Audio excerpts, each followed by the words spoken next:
noite, vocês não sabem, mas é noite. Nós estamos aqui com um fundo muito bonito, que é a Avenida Paulista, com gente passando para todos os lados, que para muitas pessoas pode parecer uma coisa instigante imaginar a vida de cada uma dessas pessoas. Mas para certo tipo de gente, isso é muito claustrofóbico e traz grandes problemas. Uma dessas pessoas é a personagem Irina, do livro Peixe Cego, da nossa querida Priscila Gontijo, que está hoje conosco para falar do seu livro, finalista do Prêmio São Paulo. Ela que é escritora, dramaturga e uma pessoa interessantíssima. Eu faço meus grandes agradecimentos a Martins Fontes por nos ceder o espaço e principalmente a Pri pelo tempo. E a gente já deseja a todos boa leitura com vodka. Não, mas eu posso beber? Pode, por favor. Eu sou uma escritora alcoólatra, né? Eu vou beber. É pra beber. Me conta uma coisa, em russo, vodka quer dizer aguinha mesmo ou faz parte desse imaginário popular? Olha, esses detalhes da vodka, eu não sei. Eu sei que os russos bebem muita vodka, que eu tenho amigos russos. E eu, inclusive, aprendi a beber vodka com a mãe do Vadim Nikitin, que é o revisor do livro, que é um tradutor de Dostoiévski, que traduziu a Dócio. E uma vez eu fui na casa dela e ela me ensinou a beber vodka. Foi difícil, porque tem toda uma técnica, né? E tem as comidinhas específicas para tomar vodka, ou seja, é uma arte. Eu desaprendi um pouco para não virar uma escritora alcoólatra, né? Mas tem todo um ritual, eu gosto muito de rituais. E na Rússia, quando você bebe, ela fez uma mesinha, eu me lembro que tinha pão preto, tenho medo de errar aqui, porque faz muito tempo, pepino, eu acho. Então você bebia num cálice específico lá que ela tinha, de uma vez. Então tem que abrir a garganta, eu errava, ela ficava irritada, mas ela é maravilhosa. Eu dediquei o livro, agradeci a ela principalmente, enquanto ela me ensinava uma palavra ou outra. Inclusive ela me ensinou uma música, que eu não sei cantar mais, gente, mas é Kalinka. E a gente ficou trancada no quarto horas cantando Kalinka e o Vadim só pensava, meu Deus, Priscila destruiu a minha família, a minha tranquilidade. Antes ou depois do ritual da vodka? Foi depois. Claro, né? E depois de uma vodquinha, dá pra dançar. A gente aprende a dançar qualquer coisa. Depois de uma vodka a gente se entrega, né? Aliás, escrever com vodka também às vezes funciona. Faz parte do processo criativo. Faz parte do processo criativo. Né? Um golinho, uma coisa discreta, né? Claro, ninguém tá fazendo nenhum absurdo. É uma mini vodka, não sabe? Onde é Moscou? Onde é Moscou? Para Irina, ela não pertence. Irina não pertence ao lugar onde ela vive. Ela está em São Paulo temporariamente, com vários empregos estranhos. E ela quer Moscou. Mas aonde é Moscou dentro de nós? Moscou é aquele lugar que a gente sonha, que a gente... Uma ilusão, na verdade, que a gente vai se encontrar. Como se a gente pertencesse a um lugar de pertencimento, de acolhimento. E ela não tem esse lugar, nem dentro dela, ela não sente isso em seu entorno. Ela não conhece os vizinhos da casa dela, do prédio, do Carandiru, né, como ela chama o prédio. Ela se perdeu em relações protocolares, nessa pressa cotidiana de ter que se virar em 1000 empregos. Acabou não fortalecendo ou aprofundando nenhuma espécie de relação. Então, de alguma maneira, o livro ele fala muito dessa questão da intimidade, que o grande conflito humano ou um lugar assim de encontro é na intimidade. É na intimidade que a gente conhece o outro, que a gente se conhece. Amplia também um repertório interior mesmo, é através do outro. Então, a Irina Moscou para ela seria esse outro que no desenrolar do livro acaba repercutindo em outras pessoas, né, e na própria cidade. Então esse lugar ele não é fixo, esse lugar ele é um lugar dentro. E eu acho que a gente precisa voltar para dentro, sabe? Muitas vezes a gente quer mudar as coisas que são de fora e a gente não olha para dentro. Então tem uma tendência, acho que muito contemporânea, de culpabilizar, responsabilizar sempre o outro, o governo. Esse governo está péssimo. Essa crítica ela tem que ter essa via de mão dupla, né? O se conhecer, ele é fundamental para alguma transformação humana. Ele não tá, uma coisa não exclui a outra, né? Para escrever O Peixe Cego, você teve que fazer muitas viagens.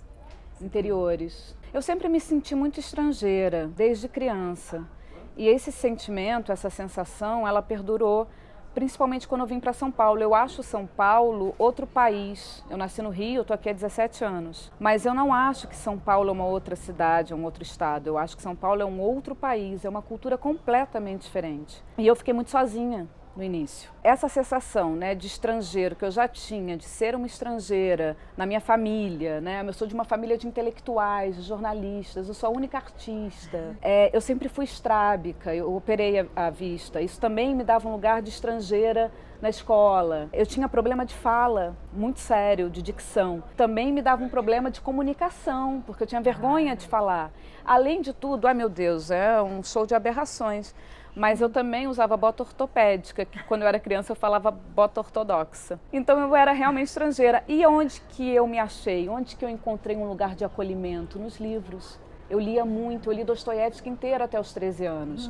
Mas não porque eu era uma criança prodígio, nada disso, não tem a ver com inteligência nem nada. Tem a ver com esse lugar de pertencimento. Ali eu me identifiquei com aqueles personagens. Claro. E isso ficou. O leitor vai então enxergar na pequena Irina algumas coisas bem próximas da Priscila, mas também vai se enxergar muito, porque a infância é um território muito minado, é difícil sobreviver a ela. É muito difícil sobreviver a ela. Você falou uma coisa bonita num programa que você falou, se você tem 18 anos e é mulher e sobreviveu até agora, olha, você é uma sobrevivente. Você falou isso, achei bonito. E a dramaturgia te salvou disso? Teatro, sem dúvida. Eu comecei a fazer teatro muito cedo, e no tablado ainda, e depois eu entrei no grupo do Abujamra. Eu tinha 17 anos, do Antônio Abujamra. Fiquei lá 8 anos. E ali eu fui assistente de direção dele, além de atriz. E o Abu sempre me incentivou muito a ler João Cabral de Melo Neto, que ele conviveu com João Cabral em Barcelona, ele morou com João Cabral. Ele via essa minha inquietação e vontade de ler e de escrever e sempre me incentivou muito nas leituras. Então acho que de alguma maneira o teatro também me acolheu. O teatro também é esse espaço de acolhimento. Acho que o livro aborda muito isso. Ele não é autobiográfico. Acho que as sensações de infância, elas nunca vão embora, né? Tem uma frase do Nelson Rodrigues que eu acho bonita, que ele fala: o que eu escrevo não é autobiográfico, e é autobiográfico, toda obra é. Né? O Dostoiévski, em O Idiota, ele narra cenas de epilepsia do príncipe Mishkin umas 3 vezes. E o Dostoiévski era epilético, então eu acho que não tem como, né? A sua vivência reverbera nas personagens. Elas não são uma cópia, elas não são... eu não sou jornalista, elas não são uma cópia da realidade ou uma representação apenas, mas elas reverberam, né? Muitas vezes o que nós lemos é muito mais interessante do que a nossa vida. Aliás, acho que o bom leitor tem ciência plena disso, sabe? A vida não tem a graça da literatura. A vida não basta, né? A vida só não se... Como começa a acontecer, você acredita que começa a acontecer essa associação na nossa cabeça? Como nos tornamos mitomaníacos? Isso acontece, né? Uma característica da Irina pela própria infelicidade dela, mas é uma linha tênue. Quando é que isso passa acontecendo? Eu acho que isso acontece principalmente com os peixes cegos, né? Com as criaturas que são peixes cegos na vida. Quando você é um peixe cego, você não se identifica, é difícil fazer contato porque você se sente aquém das pessoas. Eu acho que tem muito a ver com a timidez, com uma visão fantasiosa da realidade também, que é uma característica de pessoas muito sensíveis, de pessoas que começaram a ler muito cedo também, porque é isso que você falou, a vida ela é ordinária e a leitura ela é extraordinária. Você fica num delay e esse delay ele compromete a socialização. Tem uma frase do Hermann Hesse que eu gosto muito, que a arte nasce da introspecção. A introspecção também ela é muito importante. Mas é isso, ela também é perigosa. Você pode fugir da realidade através da literatura, mas ao mesmo tempo ela também te liberta para tantas outras coisas, para uma visão de mundo tão mais múltipla, né? E acho que até mais solidária, porque os grandes autores eles trabalham com personagens contraditórios e à margem. Dostoiévski só trabalha com personagens à margem, né? Não são personagens de reis, né? De rainhas, ele dá voz aos humilhados e ofendidos. E eu acho que é isso que me encantou na obra dele. Minha querida, as pessoas são interessadas em literatura russa de uma maneira geral, mas não porque elas leem. Muitas vezes, e eu vou soar ofensiva aqui, eu peço até desculpas ao meu público, mas parece muito elegante você ter uma coleção de livros russos na sua casa, ter aquela coleção da 34 ou edições mais antigas em capa dura.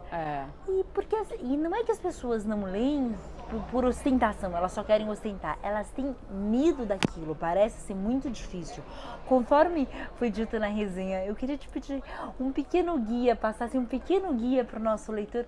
Como começar a ler os russos? Como é que eles fazem isso? Olha, não, é importantíssimo você falar isso, porque eu acho que, no caso do Dostoiévski, que é quem eu mais li, e Chekhov, que a Irina é uma personagem das Três Irmãs, é inspirada nessa peça, que eu amo. Eu não entendia por que aquelas meninas, por que aquelas mulheres não vão para Moscou, meu Deus? Essa foi a pergunta, por que elas não vão? Eu comecei a ler Dostoiévski, como eu tinha te falado, eu sou de uma família de intelectuais, então eu sempre ouvi aquele nome na sala, Dostoiévski. Aí eu queria fazer parte, né? Como uma criança, sei lá, pequena ainda, eu queria fazer parte daquele mundo, eu queria poder conversar com aquelas pessoas. Minha mãe falava, vai dormir, eu ia na pontinha dos pés. Acho que é por isso que eu tenho insônia até hoje, porque eu não dormia. Eu ficava insônia ali, na beirada ali do corredor, ouvindo aquelas 1001 noites que não terminavam e eram sobre literatura. E ali surgiu o nome Dostoiévski, que eu peguei na estante um dia e comecei a ler Os Irmãos Karamazov, do segundo volume, porque eu nem sabia que tinha um primeiro. Para tirar o Dostoiévski, Chekhov, Turgenev, Tolstói, né,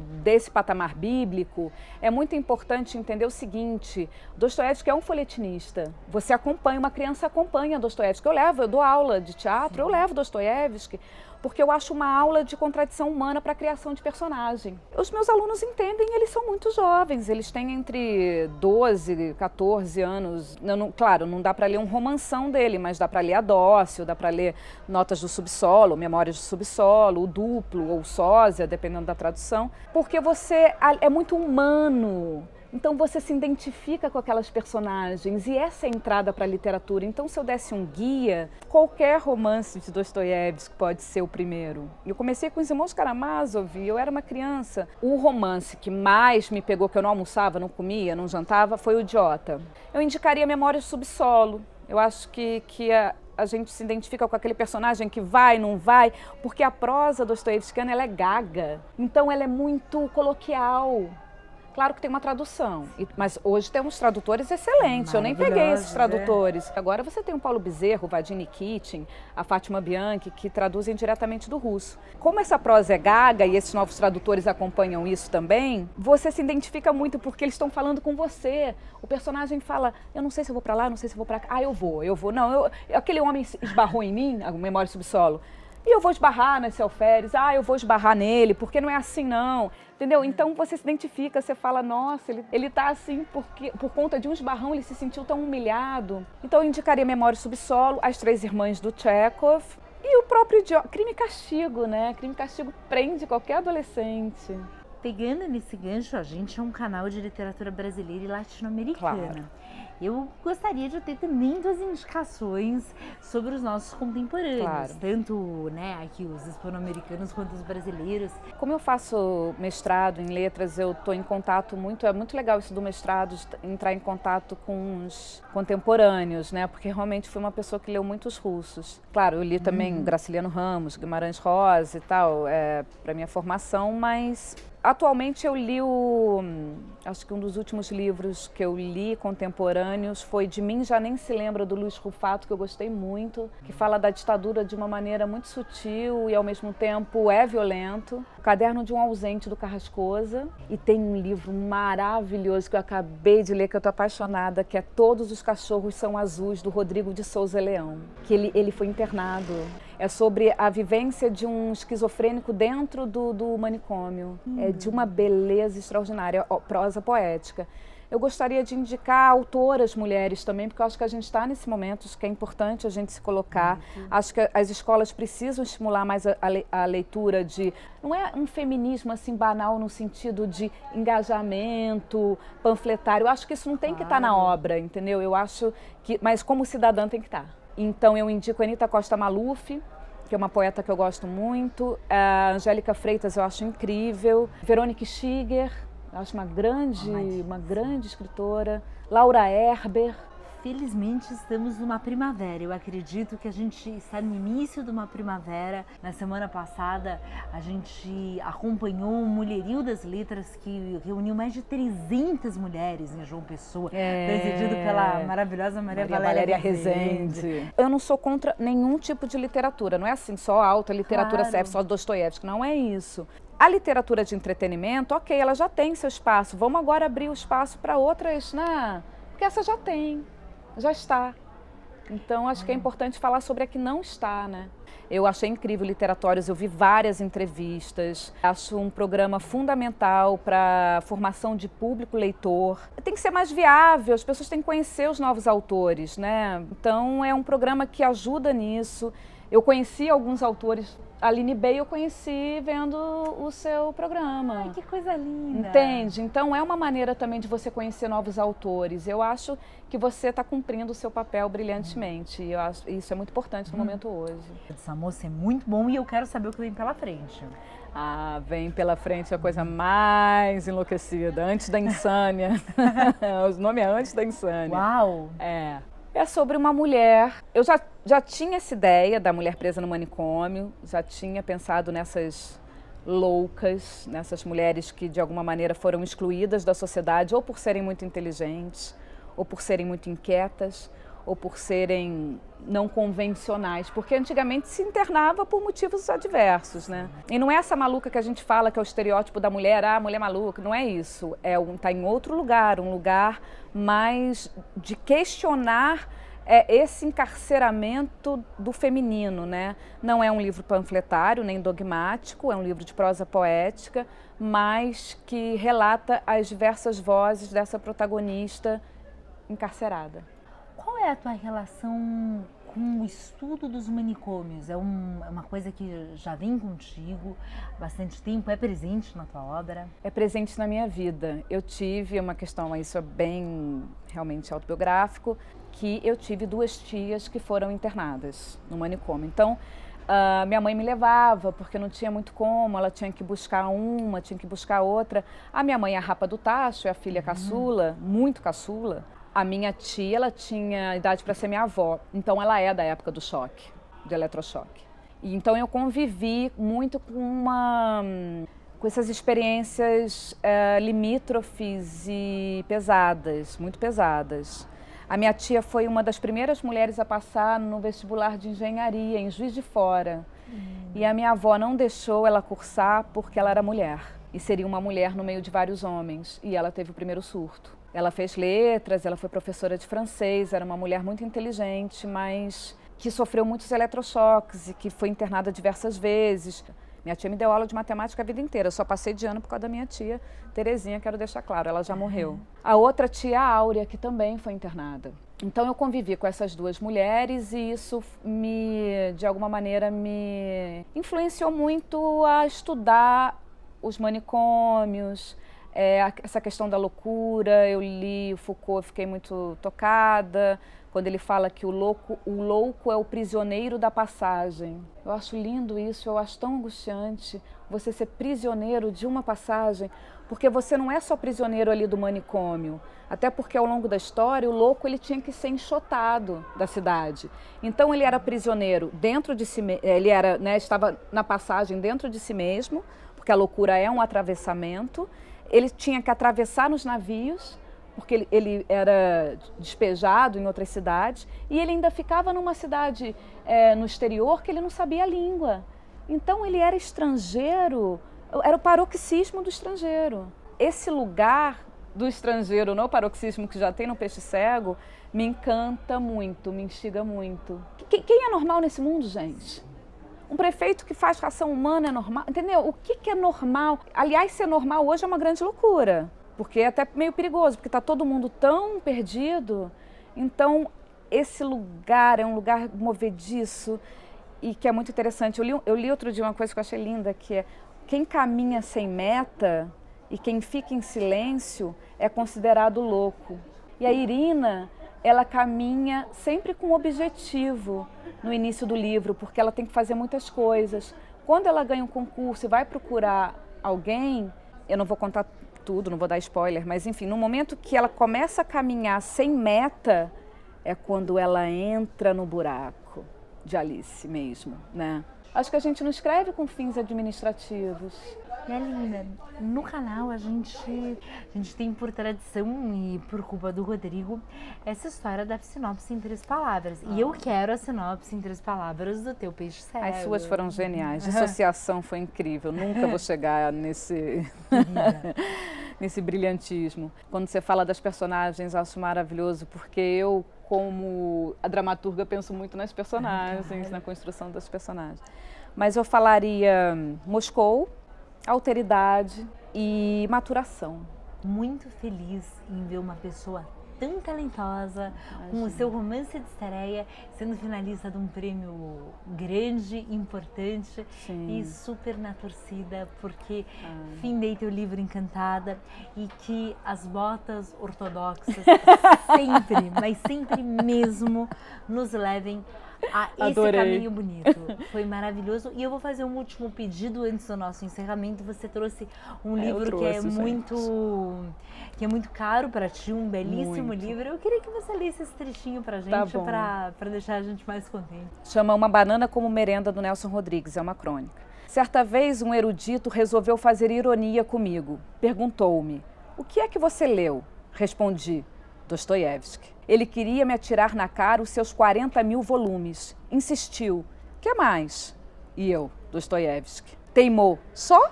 Repeti: Dostoiévski. O sujeito, aturdido pelos seus 40.000 volumes, não entendeu nada. Mas eis o que eu queria dizer. Pode-se viver para um único livro de Dostoiévski, ou uma única peça de Shakespeare, ou um único poema não sei de quem. O mesmo livro é um na véspera e outro no dia seguinte. Pode haver um tédio na primeira leitura, nada, porém, mais denso, mais fascinante, mais novo, mais abismal do que a releitura. Divaguei demais e desculpem. De Dostoiévski passo a minha infância. Há bastante de Dostoiévski, bastante de Dickens na Rua Alegre, em Aldeia Campista. Não será pura semelhança episódica, não.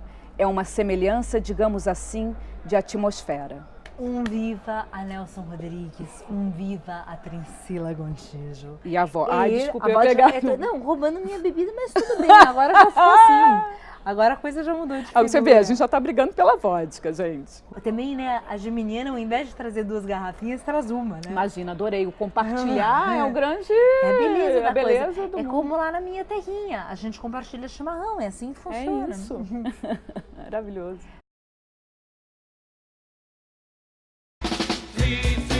Hipócrita